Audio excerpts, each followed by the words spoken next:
Good morning friends.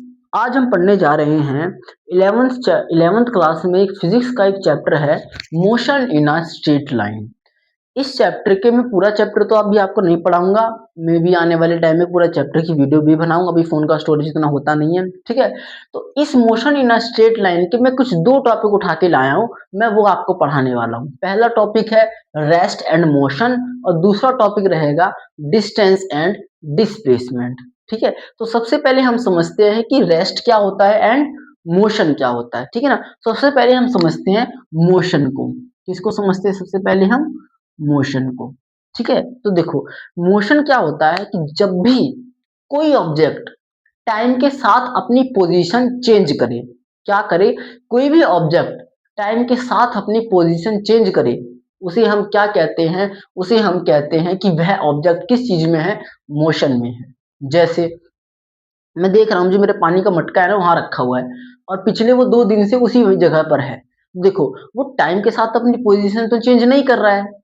तो जब वो मटका अपनी टाइम के साथ पोजीशन चेंज नहीं कर रहा है तो उसे हम क्या कहते हैं? रेस्ट कहते हैं, ठीक है। सॉरी, मैं ध्यान से भटक गया, मैं भी मोशन करवा रहा हूँ, ठीक है ना। मतलब देखो, जैसे मैं हर सेकंड क्या हो जा रहा हूँ? चलता जा रहा हूँ, चलता जा रहा हूँ, मतलब मैं टाइम के रिस्पेक्ट में अपनी पोजीशन क्या कर रहा हूँ? चेंज कर रहा हूँ। तो उसे मैं क्या कहूंगा? मोशन कहूंगा, ठीक है ना। जैसे फॉर एग्जाम्पल मान लो मेरे पास क्या है यहाँ पे, ठीक है ना, एक ऑब्जेक्ट रखा है यहाँ पर, ठीक है ना। इस समय टाइम इतना हो रहा था, ठीक है ना। After time T, after time T, ये ऑब्जेक्ट यहां से उठ के यहां आ गया। कहाँ आ गया? यहां से उठ के यहां आ गया और इस टाइम टाइम ये हो रहा है, ठीक है। मतलब इस ऑब्जेक्ट ने क्या किया? टाइम के रिस्पेक्ट में, टाइम के साथ अपनी पोजीशन चेंज कर दी। तो हम क्या कहेंगे? ये ऑब्जेक्ट क्या है? मोशन में है। ये ऑब्जेक्ट क्या है? मोशन में है, ठीक है ना। तो अगर मैं मोशन की डेफिनेशन लिखना चाहूँ सिंपल, तो क्या लिखूंगा कि when a object, when a object change its position with respect to time, it's called an motion, it's called an motion, ठीक है। मतलब कोई भी ऑब्जेक्ट चेंज करता है अपनी position with respect to time, किसके साथ? टाइम के साथ, उसे हम क्या कहते हैं? मोशन कहते हैं। क्या कहते हैं? मोशन कहते हैं। जैसे अगर कोई बाहर में देखूं कि सामने कार जा रही है, तो कार कुछ ना थोड़ी देर बाद क्या करेगी? मूव करने लगेगी, मतलब अपनी पोजीशन चेंज करने लगेगी। तो उसे मैं क्या कहूंगा? वो मोशन में है। उसमें क्या कहूंगा मैं? मोशन में है, ठीक है। अब रेस्ट को देखते हैं। जैसे मैंने अभी एग्जांपल दिया मटके वाला, ठीक है ना, कि मेरा मटका वहां पर 2 दिन से रखा हुआ है। तो वो क्या कर रहा है? टाइम के रिस्पेक्ट में अपनी पोजीशन चेंज नहीं कर रहा है। तो उसे मैं क्या कहूंगा? उसे मैं कहूंगा रेस्ट पर है। मतलब कि when a object, when a object does not change its position with respect to WRT, ठीक है ना। अगर आप 11th में अभी अभी हो या बड़ी क्लास में तो आपको पता होगा, लेकिन अगर आप 11th में हो ना तो WRT मतलब विद रिस्पेक्ट टू, किसके रिस्पेक्ट में? With respect to time. It is in, it is in, it is in a rest, ठीक है ना। कि जब कोई object does not change its position, अपनी पोजीशन चेंज नहीं करता है विद रिस्पेक्ट टू टाइम, तो उसे हम क्या कहते हैं? वो ऑब्जेक्ट किस में है? रेस्ट में है। वो ऑब्जेक्ट किस में है? रेस्ट में है, ठीक है ना। तो ये तो हो गया हमारा मोशन और रेस्ट हो गया। ये क्या हो गया? हमारा मोशन एंड रेस्ट हो गया, ठीक है। अब कोई भी चीज, एक छोटी सी जो आपको मैं इसमें इंक्लूड तो नहीं करना चाहता था, लेकिन मुझे लग रहा है इंक्लूड कर देना चाहिए, मैं बता देता हूँ आपको, ठीक है ना। कि कोई ऑब्जेक्ट मोशन में है या रेस्ट में है, वो किस पर डिपेंड करता है? उसके फ्रेम ऑफ रेफरेंस पे डिपेंड करता है, मतलब देखने के नजरिए पर डिपेंड करता है। इसका मतलब क्या है?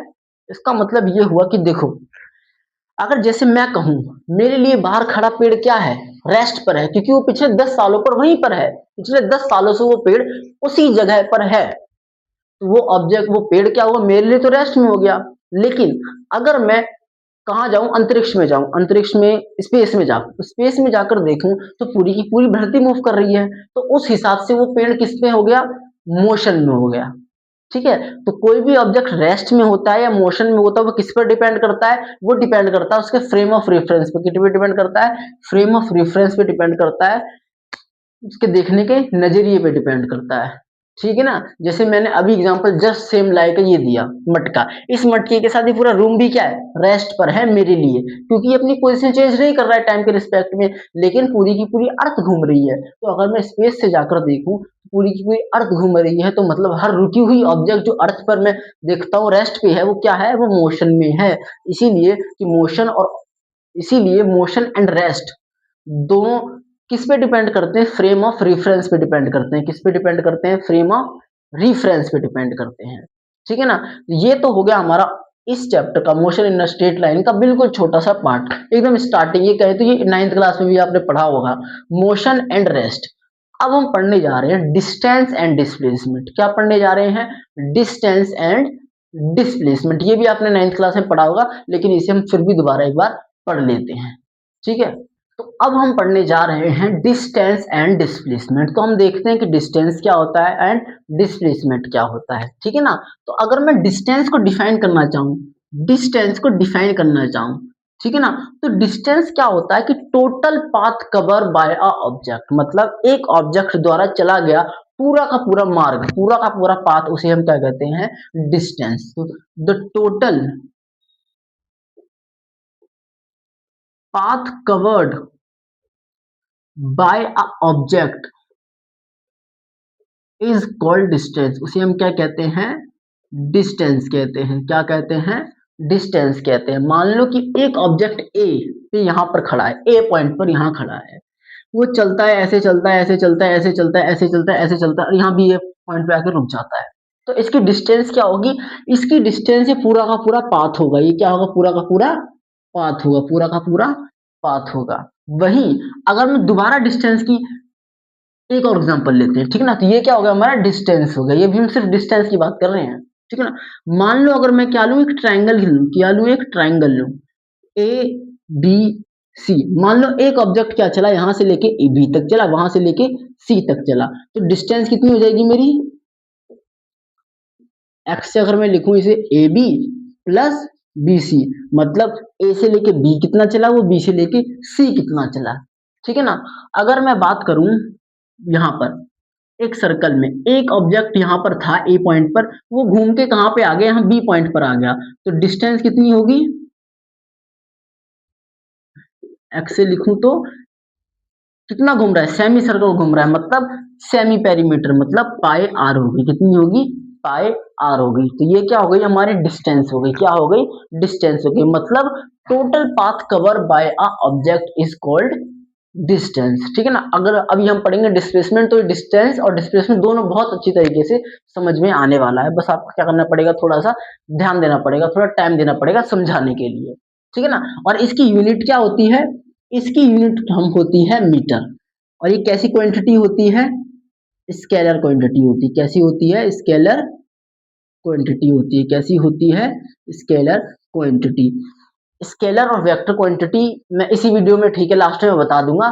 ठीक है ना, मैं करवाना तो खाली डिस्टेंस, डिस्प्लेसमेंट और रेस्ट एंड टाइम करना चाहता था, लेकिन मुझे लगता है स्केलर और वेक्टर बहुत छोटी सी चीजें, ये मैं समझा दूंगा डिस्टेंस और डिस्प्लेसमेंट पढ़ने के बाद। ठीक है ना, अभी के लिए समझो कि डिस्टेंस कैसी है?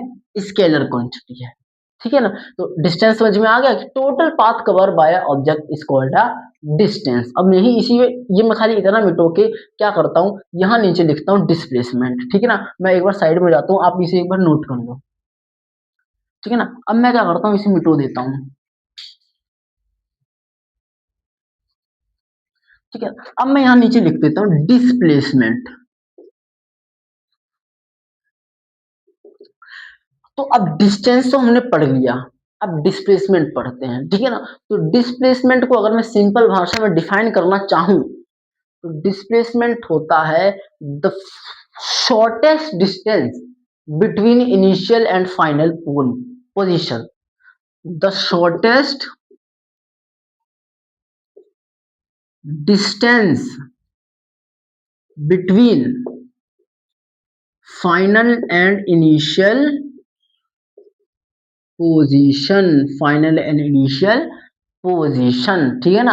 अब हम डिस्प्लेसमेंट को इन्हीं में तीनों में समझेंगे, ठीक है ना। डिस्प्लेसमेंट अगर एक्स से डिनोट करूं तो एक्स के ऊपर बार लगा देता हूं, क्यों लगा देता हूं, ये रिप्रेजेंट करने का तरीका होता है वेक्टर क्वांटिटी को, और हम वेक्टर क्वांटिटी होती है डिस्प्लेसमेंट, कैसी होती है, वेक्टर क्वांटिटी होती है, और इसकी यूनिट क्या होती है, इसकी भी यूनिट क्या होती है, मीटर होती है, इसकी भी यूनिट क्या होती है, मीटर होती है, ठीक है ना। अगर मैं डिस्प्लेसमेंट यहाँ पर बात करूं, मानो एक ऑब्जेक्ट यहाँ से लेके ऐसे ऐसे करके पूरा बी तक पहुंच गया, ठीक है, तो उसकी डिस्टेंस तो पूरा का पूरा कवर होगी, पाथ कवर, लेकिन डिस्प्लेसमेंट क्या होगी, shortest distance between final and initial position, मतलब इस इनिशियल पोजीशन और इस फाइनल पोजीशन के बीच का जो शॉर्टेस्ट डिस्टेंस होगा, ये हमारी क्या होगी, डिस्प्लेसमेंट होगी, ये क्या होगी, डिस्प्लेसमेंट होगी।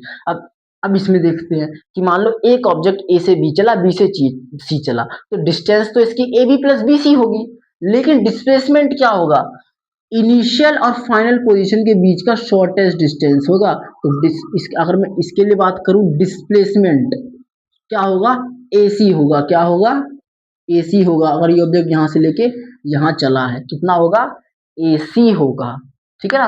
अगर मैं इसमें बात करूं कि एक ऑब्जेक्ट यहाँ से लेके यहाँ तक चला है, तो उसकी डिस्टेंस तो देखो पाई आर होगी, लेकिन डिस्प्लेसमेंट क्या होगा, इनिशियल पोजीशन फाइनल पोजीशन इनके बीच का शॉर्टेस्ट डिस्टेंस, ये क्या होगा, 2r होगी, क्योंकि ये क्या हमारा डायमीटर है, ये क्या हमारा डायमीटर है। तो समझे डिस्प्लेसमेंट क्या होता है, डिस्प्लेसमेंट होता है the shortest distance between the final and initial position, ठीक है। और डिस्टेंस क्या होता है, टोटल पाथ कवर बाय या ऑब्जेक्ट। एक लास्ट चीज देखते हैं कि मान लो कोई ऑब्जेक्ट यहाँ ए पॉइंट पे था, बी पॉइंट तक पहुंचा, फिर सी पॉइंट पे पहुंच गया, फिर वापस सी से बी आया और वापस बी से ए पर आ गया, ठीक है ना। तो डिस्टेंस एक्स के ऊपर बार नहीं लगाया, इसका मतलब एक्स के ऊपर ऐसा एरो नहीं लगाया, सॉरी बार नहीं कह दिया मैंने, एरो नहीं लगाया, तो इसका मतलब क्या हुआ, ये डिस्टेंस की बात कर रहा हूँ, और एक्स के ऊपर ऐसे एरो लगा दिया, मतलब डिस्प्लेसमेंट की बात कर रहा हूँ, ठीक है ना। तो डिस्टेंस क्या होगी, A B plus B C plus C B plus B A, मतलब A B B C C B और बी ए, जो कि इतना चला है। वहीं डिस्प्लेसमेंट क्या होगी, देखो इसका इनिशियल पोजीशन ए था, फाइनल पोजीशन घूम के दोबारा ए पर आ गया, तो डिस्प्लेसमेंट क्या होगी हमारी, जीरो होगी, डिस्प्लेसमेंट क्या होगी हमारी, जीरो होगी, ठीक है ना। बहुत इंपॉर्टेंट चीज है, ये बहुत ज्यादा इंपॉर्टेंट चीज है, ठीक है ना। आगे बहुत सारी कंफ्यूजन हो जाती है इन्हीं वजह से, ठीक है ना। तो आपको समझना बहुत जरूरी है डिस्टेंस को और डिस्प्लेसमेंट को, ठीक है। तो आई होप आपको समझ आ गया होगा, फिर भी अगर कहीं का कोई कंफ्यूजन है तो आप कमेंट कर देना, तो मैं क्या करूंगा, इस पे प्रॉपर एक और वीडियो बना दूंगा, इस पूरे के पूरे चैप्टर पर ही वीडियो बना दूंगा, ठीक है ना। तो ये तो क्या है, हमारा डिस्टेंस है और क्या है, डिस्प्लेसमेंट है, ठीक है। तो अब हम देखते हैं, जैसे कि मैंने कहा है वेक्टर एंड स्केलर क्वांटिटी थोड़ी सी देख लेते हैं, मैं एक इसको रफ कर रहा हूं, आप इसे लिख लेना, ठीक है ना। तो अब हम पढ़ेंगे, सॉरी थोड़ी चीज है, वेक्टर एंड स्केलर क्वांटिटी। तो ठीक है, अब हम पढ़ते हैं वेक्टर एंड स्केलर क्वांटिटी की, वेक्टर्स क्या होते हैं और स्केलर्स क्या होते हैं, ठीक है। तो सबसे पहले हम वेक्टर समझते हैं, ठीक है ना। इससे अगला जो चैप्टर है, इसी 11th में फिजिक्स में सेकंड चैप्टर है, थर्ड चैप्टर है ना अपना मोशन इन अ प्लेन, उसमें उसको स्टार्टिंग में पढ़ने से पहले आपको वेक्टर्स बहुत अच्छी तरह से पढ़ने पड़ेंगे, एडिशन ऑफ वेक्टर्स पढ़ना पड़ेगा, मैग्नीट्यूड पढ़ना पड़ेगा, यूनिट वेक्टर्स पढ़ना पड़ेगा, वो चीजें भी मैं ही पढ़ाऊंगा। आप हो सके तो आप मेरी पूरा यूट्यूब चैनल चेक करना, अभी तक हो सके तो मैं अपलोड कर दूंगा, कल तक ये वीडियो अपलोड कर दूंगा। आज कितनी, आज 11 जून है ना, मतलब अभी रात के 1 बज रहे हैं, तो 12 जून हो चुका है, कल मेरा एग्जाम भी है सुबह एग्जाम, जैसे कि मैंने बता ही चुका हूँ इंटर वीडियो में, मैं यूनिवर्सिटी में पढ़ता हूँ, दिल्ली यूनिवर्सिटी में, दिल्ली में रह रहा हूँ यहाँ पे, ठीक है। तो कल मैं अपलोड कर दूंगा, कल शाम तक अपलोड कर दूंगा दोपहर में बनाकर, ठीक है। किसके ऊपर, पूरे के पूरे वेक्टर्स पे वीडियो बना के अपलोड कर दूंगा, ठीक है ना। तो अभी हम थोड़ा सा इंट्रो देते हैं कि वेक्टर क्या होते हैं और स्केलर क्या होते हैं, ठीक है। तो वेक्टर क्या होते हैं, सच क्वांटिटी